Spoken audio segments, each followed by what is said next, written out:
que esta es la segunda edición. Estos dos libros yo los escribí al mismo tiempo. Tenía 18 años cuando empecé a escribir los papelitos, eran papelitos de mucho dolor, de mucho sufrimiento, y yo los iba guardando porque yo no sabía que eso podía ser una novela, sino yo era unos papelitos ahí medio poéticos, tipo se puede leer entre un relato y un poema, porque es como una prosa poética. Y al mismo tiempo ya yo estaba escribiendo algunos poemas de agua. Esta novela se publicó muy tardíamente en el año 90, porque bueno, yo no sabía qué era eso. Cuando yo estudié letras y leía Cortázar, me di cuenta de lo que era la novela fragmentaria y de que yo tenía, sin haber leído a Cortázar, tenía esa influencia de lo que es la novela fragmentaria, que son las dos novelas son fragmentarias. Y la tercera que estoy escribiendo ahora también es una novela fragmentaria, tal vez un poco menos que estas dos. Entonces, yo estaba casada, me casé muy joven, estudiaba en la Facultad de Medicina y tenía poemas de agua sin publicar, en bonita suerte, y una profesora, María Elena Altamirano, de la Escuela de Letras, me dijo que lo armara. Yo se lo había mostrado, que lo armara, que lo tirara en el piso y que lo fuera armando, pero a mí me pareció que aquello era como mucho desorden y decidí más bien leerlos por tipo o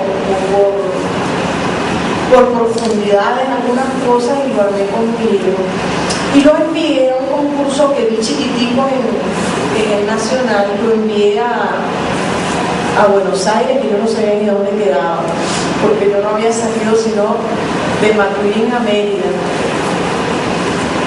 Y 2 meses después recibí un telegrama donde me dicen que había ganado el premio Alfonsín Storni, que de no sé cuántas personas de España, de toda Latinoamérica, habían seleccionado estos poemas. Y yo creo que lo que les llamó la atención es que hay un poema que tiene como mucho que ver con Alfonsín Storni, porque yo la leía mucho a ella y por eso me llamó la atención, a pesar de que leía también a Sor Juana Inés de la Cruz, y me costó mucho dejar de escribir como Sor Juana Inés de la Cruz. Luego me dio miedo leer a Neruda porque sentía que yo estaba en esa etapa en que estaba como tomando por aquí y por allá, pero en cambio en la narrativa sí había como una cosa como más original en ese aspecto. Bueno, a partir de ese premio estaba haciendo un taller con mi novio Quintero y me publicaron la obra, ¿no? Y fue mi primera obra, pero yo trabajando en la Facultad de Medicina, en la cátedra de Histología, a mí me daba mucha vergüenza que se enteraran de que yo escribía poesía o de que yo escribía algo, y yo todo lo escondía. Y además estaba casada con un médico que me decía que eso era locura, que yo estaba mal de la cabeza, porque además me quitaba y me ponía la guana. Me dijo que para estudiar letras yo tenía que ir todos los años embarazada, si yo no me lo permitía. Y fue mi primera rebeldía, que dije, bueno, ok, voy a ir embarazada, pero me voy a escribir. Y me monté en un autobús. Recuerdo que me dio una cachetada en ese momento porque no quería que yo me inscribiera en la escuela de letras.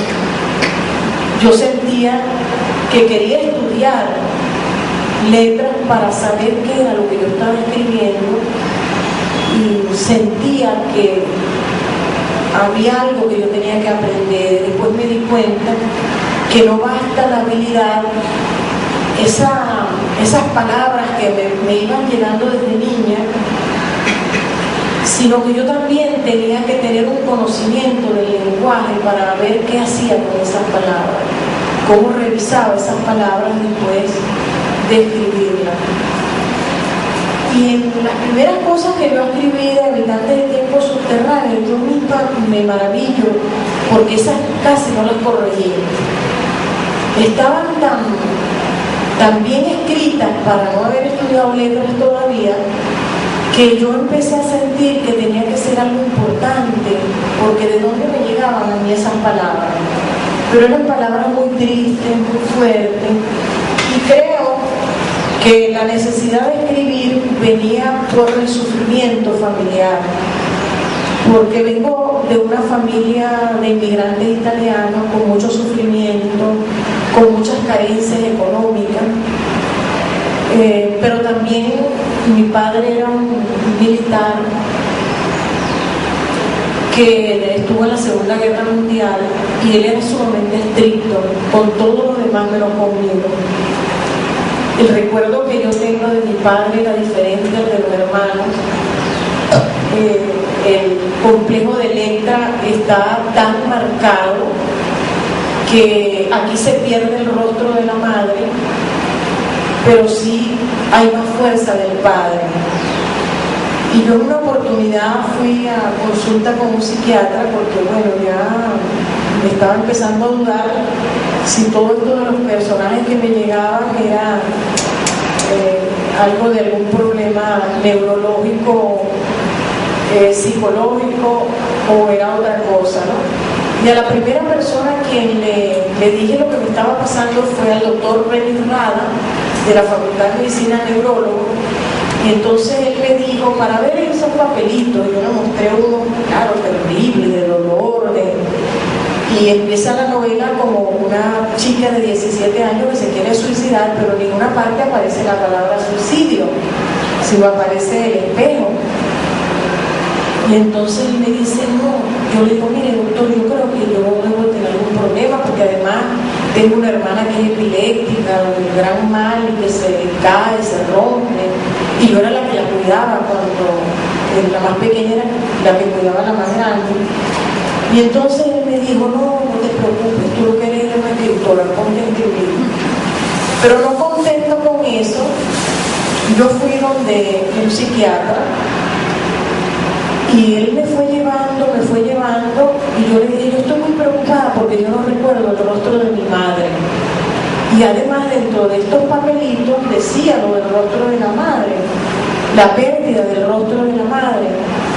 Y él me fue llevando sin decirme nada a que yo me diera cuenta que la ausencia del rostro de la madre era por no odiar al padre, era por no reclamarle al padre. Y aquello, claro, yo lo empecé a ver más que con un aspecto psicológico de sanación, con un aspecto literario. Y me empecé a escribir unos poemas que están justo en el tercer poemario, que hablan de lo del rostro y hablan como el germen de lo que posteriormente va a ser Tantos Juanes. Y es cuando al conocer lo del rostro, empecé a indagar más, ¿no?, sobre ese aspecto, que es esto que está aquí. Dice: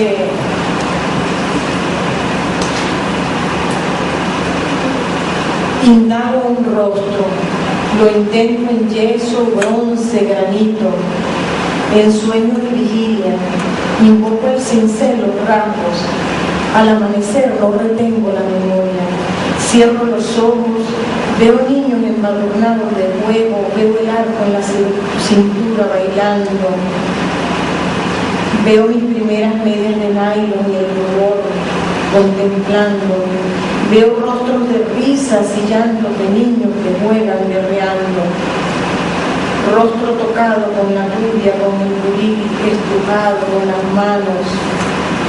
No apareces en la pantalla, ni débilmente se forja en la transparencia de la llama, por más que me esfuerzo con el carboncillo.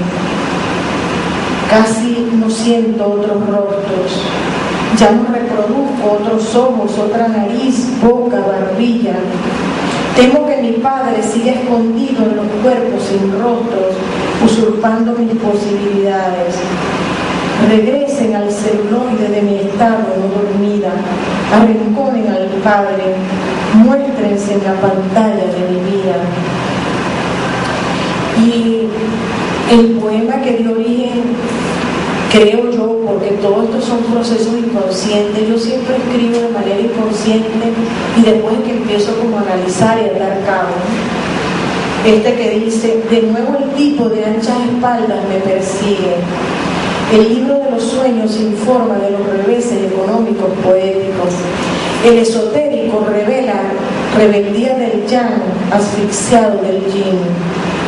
Mi amiga mística asegura el desdoblamiento centrífugo de la materia astral en retirada. Mi amigo el psiquiatra refiere traumas conventuales de una infancia frustrada entre muñecas y sombras de padres desmembrados. Mi esposo come desaforado para alcanzar la estatura del tipo de los sueños. Después de consultar mi propio oráculo, no dudo en comenzar la novela del próximo personaje. Y el siguiente poema que aparece es de los Juanes. Dice: ¿qué eres, Juan? Tu cuerpo me sigue como brisa de sueño doblando mi estatura. Tu rostro, Juan, nunca existe en nuestra vela. Y me pregunto: ¿qué eres? Pareces la eutanasia vestida de euforia, el otro yo, el hombro, la mano fuerte. ¿Qué quieres, Juan? ¿Por qué caminas alpino en silencio sin sentido? Solo tu espalda amplia, herida. No pienses en mí, Juan. Regresa a tu mezquita deshabitada. Vuelve otro día cuando no esté brindando, cuando no me dé miedo que caminemos entre beatas entrañas. Lo que decía Darías entra muy bien en todo esto. ¿Qué es realmente Juan?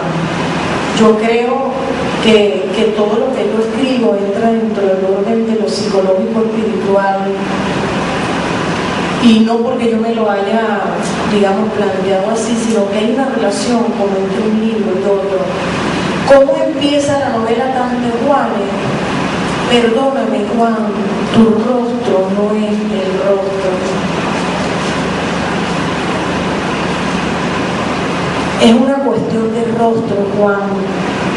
Por eso el desamor, el rechazo, me llena sexualmente, me colman tus manos en su eterno viaje por mi cuerpo, mis entrañas, pero tu rostro, Juan, no es el rostro, la mirada no es la mirada, ni la palabra es